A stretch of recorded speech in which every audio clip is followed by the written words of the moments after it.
کہا وہ احسنہ من قریب، قریب جا کے دیکھو کیسا لگتا تھا؟ کہا دنیا والوں کا حسن ایسا ہے، دور سے دیکھو اچھے لگتے ہیں، قریب سے دیکھو بندہ کہتا ہے وہ بات نہیں ہے، میرا مبارک ایسے ہے، دور سے دیکھو اچھا لگتا ہے، قریب سے دیکھو من چاہتا ہے کیا بات ہے، کیا بات ہے، اور کیا باتاں میرے سرکار دیا، کیا باتاں مدنی منٹھار دیا، کیا بات ہے، اس سے حسین تو اور کوئی ہو ہی نہیں سکتا، دور سے بھی خوبصورت، قریب سے دیکھو اور خوبصورتی بڑھ جاتی ہے۔ یہ محمد عربی صلی اللہ علیہ وسلم کا حسن ہے، کہا کیا خوبصورت ہے۔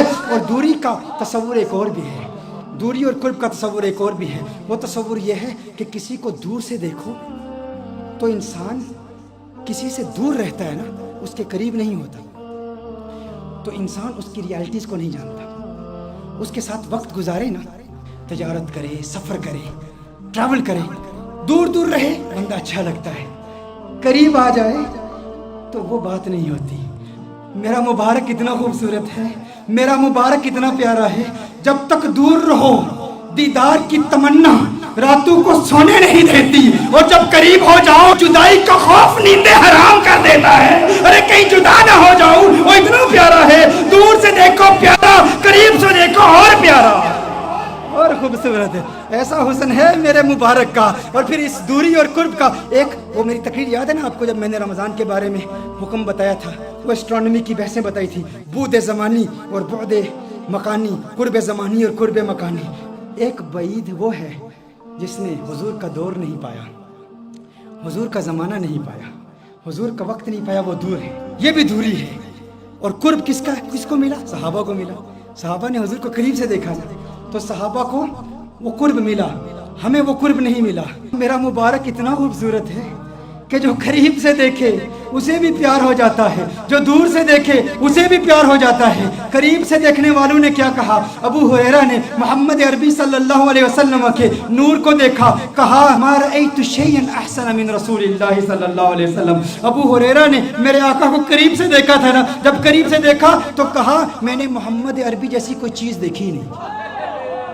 یہ نہیں کہا ما رأیت رجلا احسن من رسول اللہ صلی اللہ علیہ وسلم، یہ نہیں کہا ما رأیت انسانا احسن من رسول اللہ صلی اللہ علیہ وسلم، کہا میں نے کوئی ایسی چیز نہیں دیکھی جو حضور سے زیادہ خوبصورت ہو۔ یہ نہیں کہا کہ میں نے انسان نہیں دیکھا، کہیں نہیں کہا کہ میں نے مرد حضور سے زیادہ حسین نہیں دیکھا، کہا پوری دنیا میں جتنے بھی حسن دیکھے، سورج دیکھا مقابلہ نہیں کر سکتا، چاند دیکھا مقابلہ نہیں کر سکتا، کیونکہ چاندنی شرماتی ہے آقا کا دامن دیکھ کر، خلد للچا جائے گی طیبہ کا گلشن دیکھ کر، اور مسکرائے چاند ان کی ایڑیوں کو چوم کر، آ گرے کالی گتھا زلفوں کا ساون دیکھ کر۔ ارے جس نے آقا کو قریب سے دیکھا اس نے کہا کہ میں نے ان جیسا کسی کو دیکھا ہی نہیں، اور پھر جس نے 1400 سال بعد دیکھا اس نے کیا کہا؟ بک چند بدر شاشانی، بت چمکے لاٹھ نورانی، کالی زلفت اکمستانی، مخمور اکیہن مد بڑی۔ نے کہا اج سکھ متراں دی ودھیری ہے، کیوں دلڑی اداس گنیری ہے، لو لو وچ شوق چنگیری ہے، اج نینا لائیاں کیوں جڑیاں۔ جس نے دور سے دیکھا اس نے کیا کہا، جس نے قریب سے دیکھا اس نے کیا کہا؟ ایک قریب سے دیکھنے والے نے کہا تھا یتلألؤ وجہہ کتلألؤ القمر لیلۃ البدر، ارے ایسا نورانی جگمگاتا چہرہ جیسا 14ویں کا چاند ہو۔ ایک قریب سے دیکھنے والے نے کہا تھا وَأَحْسَنَ مِنْكَ لَمْ تَرَ قَطُّ عَيْنِي وَأَجْمَلَ مِنْكَ لَمْ تَلِدِ النِّسَاءُ، کہا ایسا خوبصورت ہے کہ کسی ماں نے ایسا خوبصورت بیٹا جنا ہی نہیں ہے، ایسا خوبصورت ہے۔ وہ تو قریب والوں نے کہا، اور پھر دور والے نے کیا کہا؟ کہا لم یأت نذیر کفی نظر مثل تو نشد پیدا جانا، جگ راج کو تاج تورے سرسو ہے، تجھ کو شہید و سرا جانا، انفیت شن و سخا کا عطب ہے، گیسوے پاک ہے ابر کرم پر سنہارے رم جم دو بوند ادھر بھی گرا جانا۔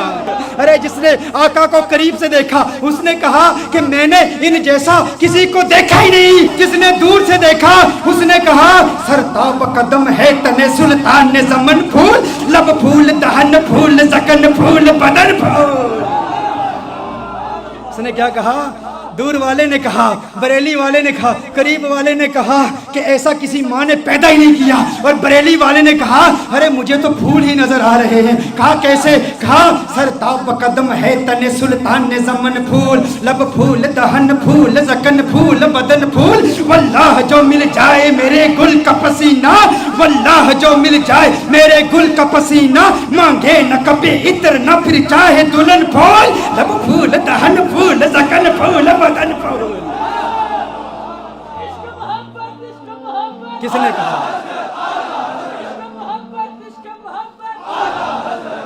نے کہا سر تاب قدم ہے تن سلطان زمن پھول۔ چشتی ملنگ پڑھ رہا، سر تاب قدم ہے تن سلطان زمن پھول، لب پھول دہن پھول زکن پھول بدن پھول، لب پھول دہن پھول زکن پھول بدن پھول، واللہ جو مل جائے میرے گل کا پسینہ، مانگے نہ کبھی عطر نہ پھر چاہے دلہن پھول، کیوں لب پھول دہن پھول زکن پھول بدن پھول۔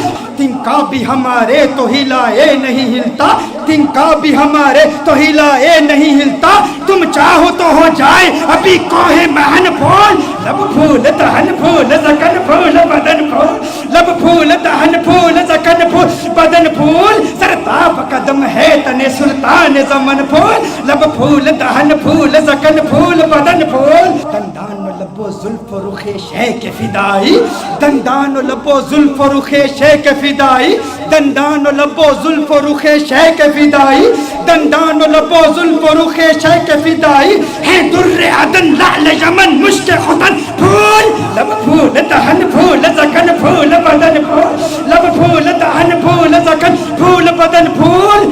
کیا بات، کیا بات، کیا بات رضا اس چمنستان کرم کی، کیا بات رضا اس چمنستان کرم کی، زہرا ہے کلی جسم حسین اور حسن پھول، لب پھول دہن پھول زکن پھول بدن پھول، سر تاب قدم ہے تن سلطان زمن پھول، لب پھول دہن پھول زکن پھول بدن پھول۔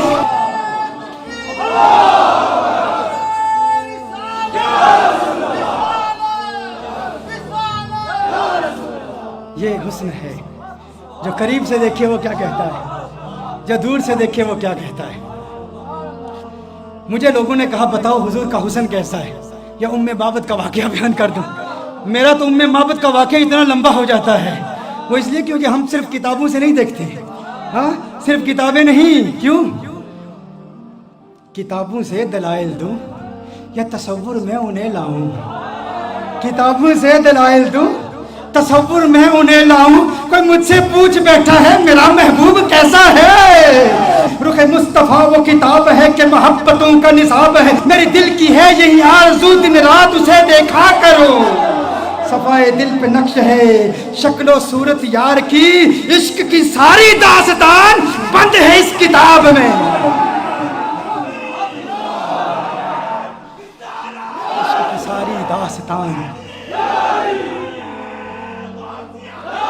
عشق کی ساری داستان بند ہے اس کتاب میں، عشق کی ساری داستان بند ہے اس کتاب میں۔ اب ابو معبد حیران پریشان، اس نے کہا ایسا خوبصورت ہے، ابو معبد نے کہا جو اتنا خوبصورت، جو اتنا پیارا، ارے آئندہ کبھی وہ آئے نا تو مجھے فوراً بلا لینا، آج کے بعد میں کبھی بکریاں دور نہیں لے جاؤں گا، کبھی تقریب یہ اتنی بڑی محرومی، اس سے بڑی اور محرومی کیا، اس میں بکریاں چرانے کے لیے چلا گیا اور مبارک آ کے چلا گیا۔ اس نے کہا ٹھیک ہے، اب بے چینی بڑھتی چلی گئی، ام معبد پتہ نہیں پوچھا، ایڈریس نہیں پوچھا، نام نہیں پوچھا، وقت گزرتا چلا گیا۔ ایک دن ایسا آیا، ام معبد اپنے بیٹے کے ساتھ اپنے گھر سے جاتی ہے، دکان پر جاتی ہے، مدینہ منورہ میں پہنچے تو اچانک بیٹے نے صدیق اکبر کو دیکھ لیا۔ کس نے کس کو دیکھ لیا؟ بیٹے نے صدیق اکبر کو دیکھ لیا۔ بیٹے نے کہا یا امّا ان ھذا الرجل الذي كان مع المبارک، یا امّا ان ھذا الرجل الذي كان مع المبارک، ماں دیکھو، ارے یہ وہی مرد ہے جو اس دن مبارک کے ساتھ ہمارے گھر میں آیا تھا۔ فوراً ابو بکر صدیق کا تعاقب کرتے ہیں، صدیق اکبر سے پوچھتے ہیں ارے تو نظر آ گیا، بتا ہمارا مبارک کہاں ہے؟ صدیق اکبر نے کہا کون مبارک؟ ابو بکر صدیق نے پوچھا کون مبارک؟ کہا ارے وہی مبارک جو گھر میں آیا تو گھر میں انوار و تجلیات کی برسات آ گئی تھی۔ بکری والا واقعہ سنایا۔ صدیق اکبر نے کہا اچھا مبارک کو ملنا چاہتے ہو؟ آؤ تمہیں مبارک سے ملا دوں، آؤ تمہیں مبارک سے ملا دوں۔ حضور اکرم صلی اللہ علیہ وسلم مسجد نبوی شریف میں بیٹھے ہیں، صدیق اکبر لے جاتے ہیں، یہ مبارک کا دیدار کرتے ہیں، مبارک کو دیکھتے ہیں، کلمہ پڑھتے ہیں، مسلمان ہو جاتے ہیں، اپنے گھر واپس آتے ہیں، ابو معبد کمرے میں آ جاتے ہیں۔ ابو معبد آتے ہیں تو ابو معبد کہتا ہے گھر کا نور بتا رہا ہے مبارک پھر آیا تھا۔ کہا آج مبارک نہیں آیا تھا، ہم مبارک بے باس ہو کر آئے ہیں۔ وہ مبارک ایسا ہے اسے مل کر آؤ تو گھر نورانی ہو جاتا ہے۔ پھر یہ جاتے ہیں سارے، پھر گھر والے، پھر ابو معبد بھی جاتے ہیں، کلمہ پڑھ کے مسلمان۔ اور یہ بکری، یہ 18 سال تک بکری زندہ رہتی ہے۔ یہ بکری 18 سال سیدنا عمر فاروق رضی اللہ تعالیٰ عنہ کے دور تک، جب ایک شدید قحط پڑا تھا، اس وقت تک یہ بکری زندہ رہتی ہے، 18 سال تک۔ اور ایسا شدید قحط تھا کہ کنویں سوکھ چکے تھے، چشمے سوکھ چکے تھے، کہیں پانی نہیں ملتا تھا، سب نہریں بند تھیں۔ ام معبد کی بکری کی دودھ والی نہر جاری تھی، ہاں وہ نہر ابھی بھی جاری تھی، لوگ دور دور سے آتے۔ اور پھر ایک راوی کہتا ہے کہ میں نے اس بکری کی زیارت بھی کی ہے۔ یہ ام معبد کا وہ واقعہ جس نے حسن مصطفیٰ صلی اللہ علیہ وسلم کو یوں دل برانہ انداز میں بیان کیا۔ یہ تو صرف ایک روایت ہے ام معبد کی، ایسی کتنی روایات ہیں ایسی، اور پھر سارا قرآن یہی حسن مصطفیٰ ہے۔